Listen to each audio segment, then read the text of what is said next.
నమస్తే, welcome to BCI news. నేను విజయలక్ష్మి. ముందుగా ముఖ్యాంశాలు.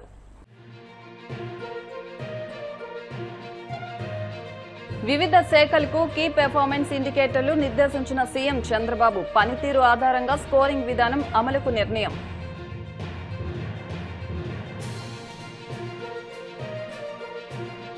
స్టీల్ ప్లాంట్ ప్రమాదానికి నిర్లక్ష్యమే కారణమన్న వైసీపీ ఎమ్మెల్సీ బొత్స సత్యనారాయణ. ప్రమాదానికి ప్లాంట్ యాజమాన్యం ప్రభుత్వమే బాధ్యత వహించాలని డిమాండ్. విశాఖ స్టీల్ ప్లాంట్ మరణాలు ప్రభుత్వ హత్యలే అన్న మాజీ మంత్రి గుడివాడ అమర్నాథ్. మృతుల కుటుంబాలకు కోటి పరిహారం ప్రకటించాలని డిమాండ్.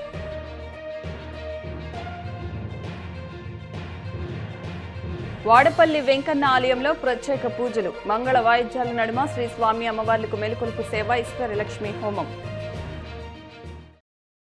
ఆంధ్రప్రదేశ్ ఆర్థిక వ్యవస్థను తిరిగి గాడిలో పెట్టేందుకు వృద్ధి రేటును పరుగులు పెట్టించేందుకు ముఖ్యమంత్రి చంద్రబాబు కార్యాచరణ ప్రారంభించారు.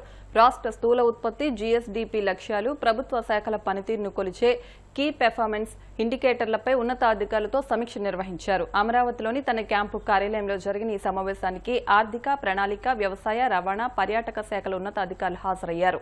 ఈ సందర్భంగా 2026-27 ఆర్థిక సంవత్సరానికి రాష్ట్ర, జిల్లా, మండల స్థాయిల్లో వివిధ శాఖలకు కేపీఐలను సీఎం నిర్దేశించారు. జాతీయ సగటు కంటే వెనుకబడిన సూచికలను మెరుగుపరచడమే కాకుండా అగ్రశ్రేణి రాష్ట్రాలతో సమానంగా లక్ష్యాలను చేరుకోవాలని స్పష్టం చేశారు.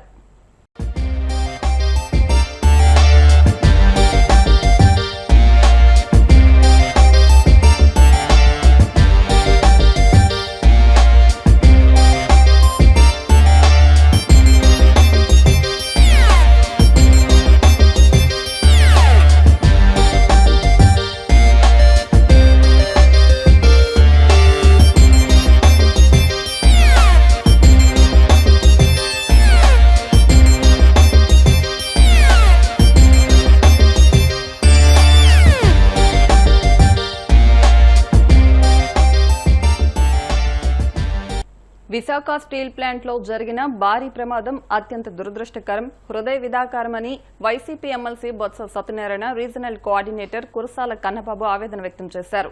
విశాఖ కేజీహెచ్ లో చికిత్స పొందుతున్న స్టీల్ ప్లాంట్ ప్రమాద బాధితులను పరామర్శించిన వైసీపీ నేతలు అనంతరం ఏర్పాటు చేసిన మీడియా సమావేశంలో కూటమి ప్రభుత్వంపై తీవ్ర స్థాయిలో ధ్వజమెత్తారు.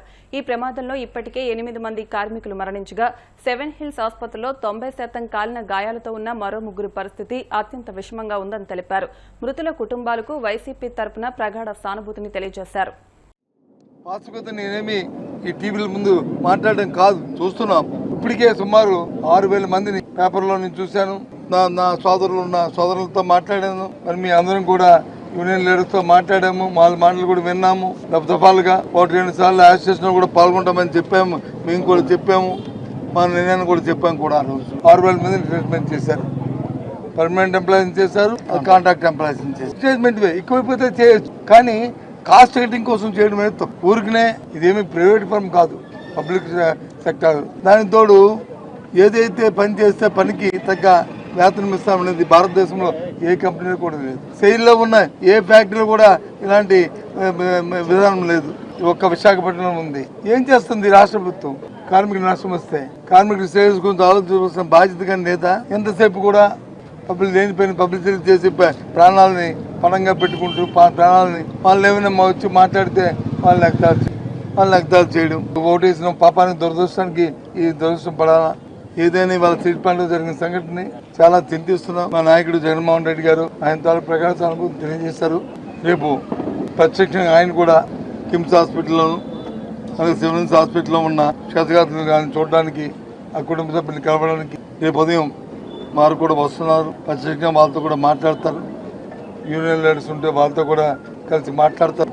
మాట్లాడేపు వెళ్తున్న విషయాన్ని కూడా తమ ద్వారా మా కుటుంబ సభ్యులకు కూడా తెలియజేస్తున్నాను. చాలా ఏం మాట్లాడదో అర్థమైన పరిస్థితి కింద ఎంతవరకు మనం చనిపోవడమే కాకుండా ఇంకా హాస్పిటల్లో నుంచి ఇంకో 6-7 మంది ఇంకా ఉన్నారంటే ఏం చేస్తుంది స్టీల్ ప్లాంట్ యాజమాన్యం? దాన్ని మానిటరింగ్ చేసిన మరి ప్రభుత్వాలు ఏం చేస్తున్నాయి? అటు కేంద్రం కానీ రాష్ట్రం కానీ. లాస్ట్ టైం మేము ఇన్సిడెంట్ జరిగినప్పుడు ఏదైతే కార్మికుల తాలూకు డిమాండ్ ఉంది, అది పర్మనెంట్ ఉద్యోగం ఇవ్వాలని, దాంతోపాటు ₹1,00,00,000 నష్టపరిహారం ఇవ్వాలని వాళ్ళ డిమాండ్. ఇదేమో వాళ్ళు కొత్తగా చేసిన డిమాండ్ కాదు. ఇదేదో గొంతమ్మ కొరకు కాదు.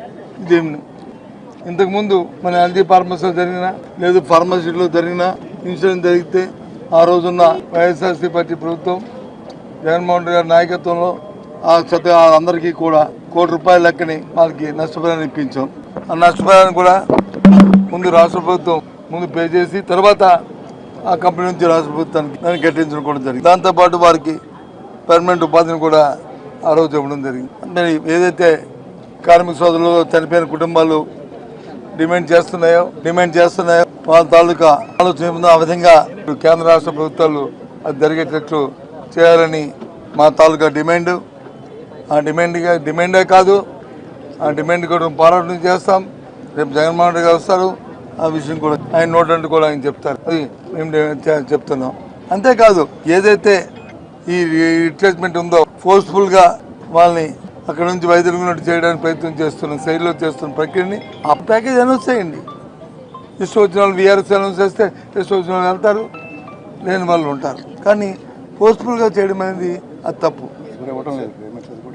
అది తప్పు. అది చేయడం వల్ల ఇప్పుడు జరిగిన నష్టం అడిగాను నేను, ఎందుకు జరిగింది ఇన్సిడెంట్, ఏంటి కారణం ఏంటి అని అడిగాను. ఏదైతే ఆ డిపార్ట్మెంట్లో పనిచేస్తున్న ఎఫిషియన్సీ ఉన్న వాళ్ళు ఉన్నారో వాళ్ళకి వచ్చి ట్రాన్స్ఫర్ చేస్తారు. ఎగ్జిక్యూటివ్ పోస్టుల్లో ట్రాన్స్ఫర్ చేస్తారు, కానీ కార్మికుల్లో ట్రాన్స్ఫర్ చేస్తే వాళ్ళకున్న నైపుణ్యత ఉన్న వాళ్ళు వచ్చి అందులో ఎక్స్పీరియన్స్ ఉన్న వాళ్ళు మెలకుగా కామన్ సెన్స్తో పనిచేయవలసిన పనులు అయితే వాళ్ళు ట్రాన్స్ఫర్ చేస్తారు. ఎగ్జిక్యూటివ్ పోస్టులో డిపార్ట్మెంటల్ పోస్టులో ట్రాన్స్ఫర్ చేయాలి, కానీ కార్మికులకు ట్రాన్స్ఫర్ చేయాలి. నాకు అర్థం అవ్వట్లేదు ఎలాంటి తత్వాలు. దానివల్ల ఆ ప్లాంట్కి నష్టం, వాళ్ళకి కావాల్సిన ప్లాంట్కి నష్టం వచ్చింది, ఏమొచ్చినా వాళ్ళు ప్లాంట్ని క్లోజ్ చేయడానికి ఏ కార్యక్రమాలు కావాలో ఆ కార్యక్రమం. దేశాన్ని ఒక్కసారిగా ఉలిక్కి పడేలా చేసిన విశాఖ స్టీల్ ప్లాంట్ ఘటనలో మరణాలు ముమ్మాటికి కూటమి సర్కారు చేసిన హత్యలే అని వీటిపై ప్రశ్నిస్తే మంత్రి లోకేష్ తీవ్ర అసహనానికి గురై కార్మిక సంఘాలపై నోరు పారేసుకుంటున్నారని వైసీపీ నేత మాజీ మంత్రి గుడివాడ అమర్నాథ్ మండిపడ్డారు. విశాఖ స్టీల్ ప్లాంట్ ఘటనకు కారణాలు వెతకాల్సిన ప్రభుత్వ పెద్దలు నిస్సిగ్గుగా వైసీపీపై విమర్శలకు దిగడం దారుణమని ఆక్షేపించారు. స్టీల్ ప్లాంట్లో ప్రమాదానికి బాధ్యత వహిస్తూ మృతుల కుటుంబాలకు ₹1 పరిహారం ప్రకటించాలని అమర్నాథ్ డిమాండ్ చేశారు. కూడా మాట్లాడడం, వాళ్ళని ఓదార్చేటువంటి ప్రయత్నం చేయడం కూడా అందరం కూడా చేశాం. సహజంగా ఇటువంటి ఇన్సిడెంట్స్ జరిగినప్పుడు ఆ కుటుంబ సభ్యుల్ని ఓదార్చేటువంటి అవకాశం మన ఎవరికి ఉండదు. మరి అందులోని చాలా హృదయ విదారకమైనటువంటి పరిస్థితుల్లో బాడీస్ అన్నీ కూడా ఉన్నాయి. కనీసం గుర్తుపట్టలేనటువంటి పరిస్థితుల్లో ఏ కుటుంబ సభ్యుడు ఏ బాడీ దగ్గర పడి రోధిస్తూ ఉన్నాడో కూడా తెలియనటువంటి పరిస్థితుల్ని నిన్న అక్కడ అందరం కూడా చూసాం. నిన్న సాయంత్రం కేంద్ర మంత్రులు, రాష్ట్ర మంత్రులు కొంతమంది అందరూ కూడా వచ్చారు. అక్కడ ఉన్నటువంటి యూనియన్ నాయకులు కానీ, వివిధ రాజకీయ పార్టీలకు సంబంధించినటువంటి నాయకులు కానీ అందరూ కూడా డిమాండ్ చేశారు. చనిపోయినటువంటి వారి కుటుంబాలకి ₹1 చొప్పున ప్రభుత్వం నుంచి సాయం చేయాలని, అలాగే వారి కుటుంబ సభ్యులకి ఉద్యోగం ఇవ్వాలన్నటువంటి డిమాండ్ని, అలాగే క్షతగాత్రులకి ₹50 లక్షల ఇవ్వాలన్నటువంటిది అందరూ కూడా డిమాండ్ చేశారు. సరే, రాత్రి వరకు దాని మీద చర్చ జరిగింది. కేంద్ర మంత్రి గారు వచ్చి 25 లక్షలు ఎక్స్గ్రేషియా ప్రకటించారు. ఇవన్నీ జరుగుతున్నటువంటి క్రమంలో ఈరోజు స్థానికంగా ఉన్నటువంటి రాష్ట్రానికి సంబంధించినటువంటి ఉప ముఖ్యమంత్రి గారు, అలాగే ముఖ్యమంత్రి గారి కొడుకు షాడో సీఎం కూడా ఈరోజు రావడం జరిగింది. వచ్చిన తర్వాత వారు మాట్లాడినటువంటి తీరు చూసి ఈ ప్రాంతంలో ప్రజలందరూ కూడా ముక్కును వేలేసుకునేటువంటి పరిస్థితి వచ్చింది. వాళ్ళు వీరు దేనికి వచ్చారు, వీరు వచ్చినటువంటి దానికి కారణం ఏంటి, కేవలం రాజకీయాలు చేయడానికి వచ్చారా, రాజకీయాలు మాట్లాడడానికి వచ్చారా, లేదా కుటుంబాలకి ధైర్యం చెప్పి వారికి ఏదో ప్రభుత్వం తోడుగా ఉంటుందనేటువంటి భరోసా ఇవ్వడానికి వచ్చారా అనేటువంటిది అర్థం కాలేదు ఎవరికి కూడా. ఉదయం నుంచి జరిగినటువంటి సిరీస్ ఆఫ్ ఇన్సిడెంట్స్ చూస్తే, ఉదయం షాడో సీఎం గారు ముఖ్యమంత్రి గారు కొడుకొచ్చి కేజీహెచ్ దగ్గర అక్కడ వివిధ కార్మికుల సంఘాలకు సంబంధించినటువంటి నాయకులు ఉంటే వారితో మాట్లాడినటువంటి తీరు చూసాం. ఏ రకంగా మాట్లాడాడో, ఎంత ఫ్రస్ట్రేషన్లో మాట్లాడాడో అనేటువంటిది కనబడతా ఉంది. ఎప్పుడు ఫ్రస్ట్రేషన్ అనేటువంటిది ఒక మనిషికి వస్తుంది? నీ చేతగానితనం బయటపడిన తర్వాత ఇటువంటివి అడ్డుకట్ట వెయ్యలేక చేసినటువంటి తప్పులు ప్రజలు ఎక్కడ ప్రశ్నిస్తారనేటువంటి భయం వచ్చినప్పుడు ఈ రకమైనటువంటి ఫ్రస్ట్రేషన్ వస్తుంది. ఆయన మాట్లాడినటువంటి తీరు కూడా ఒక నియంతలాగా మాట్లాడాడు. సహజంగా ఒక వ్యవస్థలో పనిచేసేటువంటి క్రమంలో, ఒక సంస్థలో పనిచేసేటువంటి క్రమంలో నీ సహచరులకు ఏదైనా అయితే నీకు సొంత కుటుంబ సభ్యులతోనే సమానం. నేను పనిచేసేటువంటి ఒక రాజకీయ పార్టీలో కానీ, మీరు పనిచేసేటువంటి ఒక మీడియా ఛానల్లో కానీ, లేదా ఒక ఇండస్ట్రీలో పనిచేసినప్పుడు మన సహచరులకు ఏదైనా జరిగితే మన కుటుంబ సభ్యులు జరిగినట్టే చూస్తాం. ఈ మనిషి ఏం మాట్లాడతాడు? మీ ఇంట్లో ఎవరన్నా పోయారా అంటే, నీ ఇంట్లో ఎవరన్నా పోతేనే వచ్చి నేను అడగాల? దానికి మా ఇంట్లో పోయినోడు ఎవరన్నా వచ్చి ఆ బాధలో వారు ఏం జరుగుతుందో తెలియనటువంటి పరిస్థితిలో ఆ కుటుంబ సభ్యులు ఉంటే, ఆ కుటుంబ సభ్యుల తరపున కార్మిక సంఘాలు ప్రభుత్వాన్ని ప్రశ్నిస్తే నీ తాలూకా సమాధానం అంత యారగెంట్గా ఉంటే కొంతమంది పెద్దలు చెప్తా ఉన్నారు, కుక్కను తీసుకొని వచ్చి కనకపు సింహాసనం మీద కూర్చోబెడితే ఈ రకంగానే వ్యవహరిస్తుంది అన్నటువంటి మాట.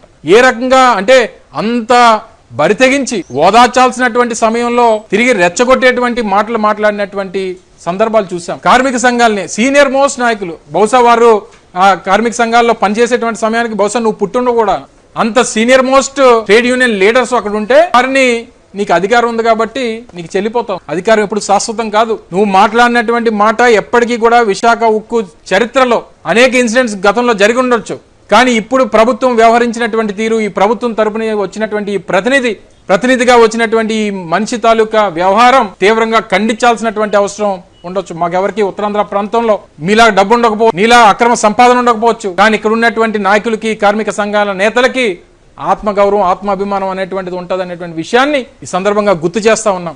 మీరు చేసినటువంటి తప్పిదాల వల్ల గడిచినటువంటి 24 మాసాలుగా ప్లాంట్ నిర్వీర్యం చేసేటువంటి క్రమంలో జరిగినటువంటి ప్రమాదం ఇది ముమ్మాటికి ఈ కూటమి ప్రభుత్వం తాలూకా హత్యలుగానే భావించాలని చెప్పి ఈ సందర్భంగా తెలియజేస్తా ఉన్నాం. దానికి గల కారణాలు కూడా చెప్తాం.